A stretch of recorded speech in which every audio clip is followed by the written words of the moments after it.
mhlawumbi lento isinikwa into ethi uba unephupha bakhetha abantu osakubabalisela iphupha lakho. uYosefu akazange abakhethe, wanengqondo ethi kuba ingabakhulu bam ndingababalisela yonke into yalapho impazamo yakhe, ngoba amandla omona awanamida, awakhathali noba kudadewenu, amandla omona awanamida. asuka amandla omona agqobhozela kubakhulu bakhe, bathi inene sawuke sibone uba laba yintoni iphupha lakhe.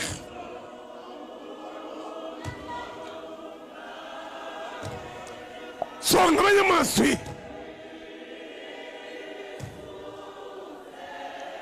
ingxaki yaba liphupha.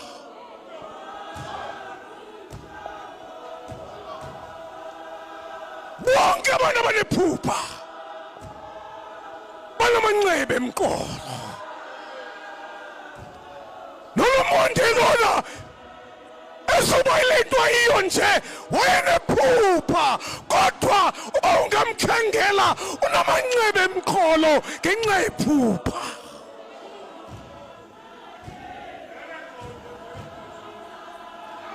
uba unephupha uzaba nenxeba emqolo, yaye awudinga uvumisa, awudinga ubheka gqirheni. uba unephupha khangela inxeba uzawuba nalo, ngoba iphupha liyasi-attract intshaba. uba siyongezeka intshaba zakho, khangela iphupho nalo. nansi into eyenzekayo, nansi into eyenzekayo. wathi uThixo xa inika uYosefu iphupha, uSathane wabona phaa apho liya khona, engekaliboni uYosefu. akakayazi uYosefu uba uzaba yintoni ngomso. uyayazi uSathana wamtshutshisa namhlanje, tshutshisa namhlanje. uThixo uyalazi iphupha lakho, noSathane uyalazi. yaye xa lizawuphumelela uSathana ukutshutshisa kakhulu, kanti uThixo uthe approve kwiphupha lakho.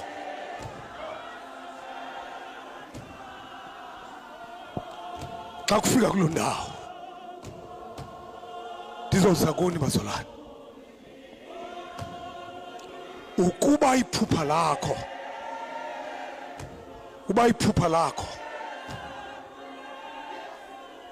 ukuba iphupha lakho alinantshaba, njengoYosefu li-useless elo phupha. uba iphupha lakho uyalibalisa, kubekho umntu othi lihle liphupha, omnye athi lihle liphupha, omnye athi liphucukile liphupha, aliyindawo elo phupha.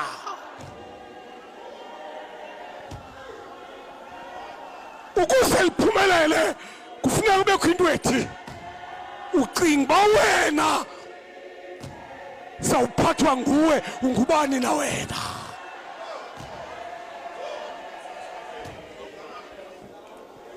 wena uyintoni apha ekhaya? wayeka uYosefu xa bakhulu bakhe besithi yinonsense le, waya kuyise, wathi kuyise, tata nali phupha. wathi utata kuYosefu, mntwanam yinonsense luyithethayo, linjalo iphupha elibe kwisandla nguThixo. bonke abantu abakholelwa lilo, nabo bathembileyo izihlobo zakho zithi yi-nonsense le, kanti uThixo ubeke isandla kwelo phupha.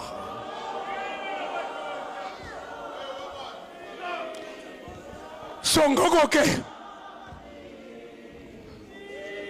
uba kudala ubalisela abantu iphupha, uba elo phupha wonke umuntu uyalincoma lilahla lindawo, uba wonke umuntu uthi this is a good idea, lahla loo nto ayindawo, lahla loo nto.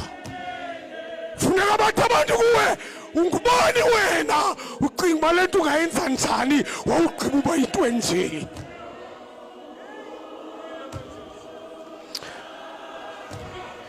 Unomonde uvela othengisa amagwinya ecaleni kwendlela kokwabo eMount Elief, kodwa ngayimana ukuthi igwinya yi-R2 engqondweni engalilahlanga iphupha. Kaloku ngamanye amaxesha ukuze liphumelele iphupha lakho uqale emagwinyeni, uqale emagwinyeni. Awuzusuka uqhuba imoto yexabiso ye-Mercedes Benz uqale emagwinyeni. Unomonde ebeqhuba i-Mercedes Benz kodwa uvele emagwinyeni. Iphupha likaThixo yona ethe uThixo, Nomonde hlala apho Nomonde, thengisa amagwinya kodwa iphupha lakho ndilibeke isandla, beke isandla. Ndifuna ungqina le nto ithethwa nguScoopy, iproblem iphupha.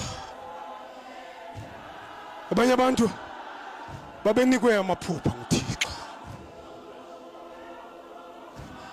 uSathane waqhwaba izandla bawayeka amaphupha abo. Yosefu uYakobi indoda elikholwa eyazana noThixo, kodwa umona awuzange uyihloniphe indlu yakhe. So ungacingi uba kuba ndilikholwa, ungacingi uba kuba unesihlobo esilikholwa ucinga uba asinawungenwa ngumona. Ungacinga uba sikhonza kunye andinawungenwa ngumona. Umona awunakholwa, yaye yingozi ikholwa elinomona ngoba libambisana ngeculo nawe.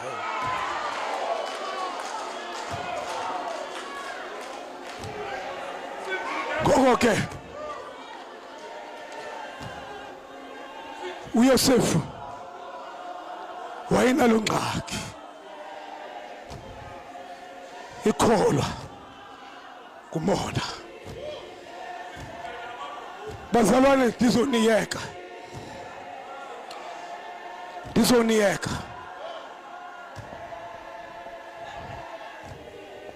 Scoopy, ndikhetha ixoki mfundini, ndingahamba nalo, ndikhetha ixoki ngoba uba lithe kum kwenzeke into ethile ndiza kuyiphanda loo nto ndiyibone. Emva koko xa liyithetha loo nto lithethe enye into ndiyazi uba engqondweni yam lo mntu lixoki. Ngoko ke okwesibini ndikhetha uhlala nesela, ndikhetha uhlala nesela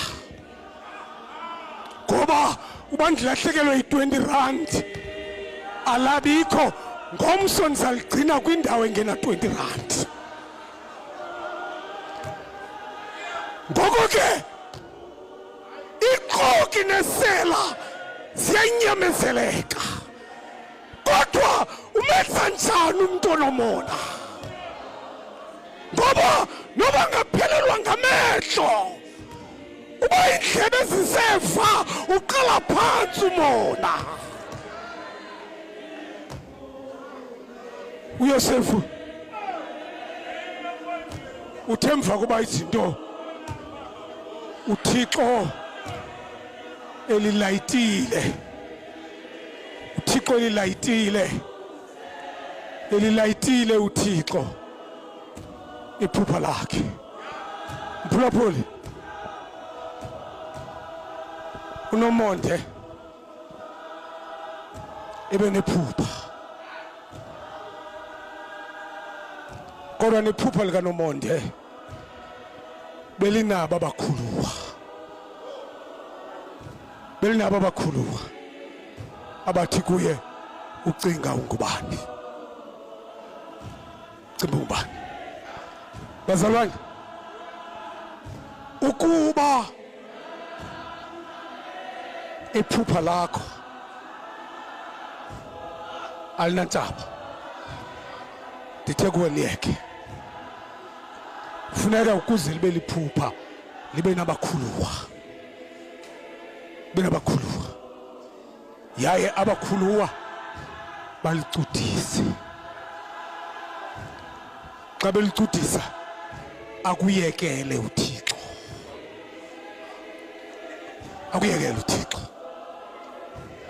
wamyekela uYosefu gqitha entolongweni, phatheka kakubi emyekela. Bazalwane, bayize zivayo, uthe uSkhuphi singamfumana phi?